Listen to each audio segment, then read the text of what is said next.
AFM Videos, the leader in football education.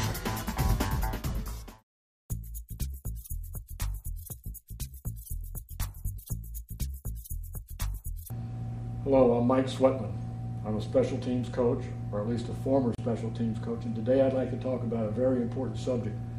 A subject that should be important to all of us coaches because it involves the longevity of our game. It involves a continuation of our game, and that is being able to do drill work in a non-contact manner. We're going to talk about some special teams, non-contact drills. Before I do that, though, let me just kind of review some of the principles that I've talked about in the other DVDs related to special teams. Number one, philosophically, everybody plays special teams.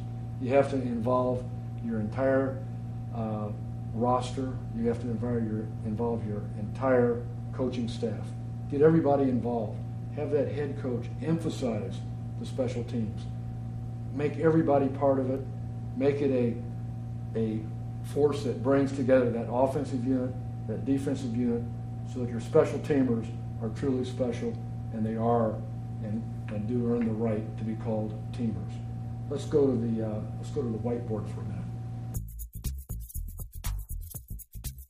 Let's talk about one of the important things about tackling, about your kickoff tackling. When we come to balance, when we're running down the field, okay, our stride length is as long as it can be. We're running on that narrow track. We're running around those blockers early, an arm over, an arm under, or just running around them, and then getting back into our lane and ending up at that midpoint of the lane when we're within 15 yards of that ball carrier, or when we're inside the 30-yard line. I'm using the 30 for my purposes because I'm talking about probably an NFL deep type of kick. If your kicker can't kick it that deep, then use your own yard line as a designation. We come to balance, okay? We come to balance. We widen the base. We bend the knees. We lower the center of gravity. We're in position to move to our left, to our right. We're reacting to that ball carrier. And once we've done that, we can have that ball carrier break over hard to the right or hard to the left. And we can actually form and do our pursuit angles so that if this returner comes all the way over here, now we can do our pursuit angles, if you will. And the guys can start working over the top.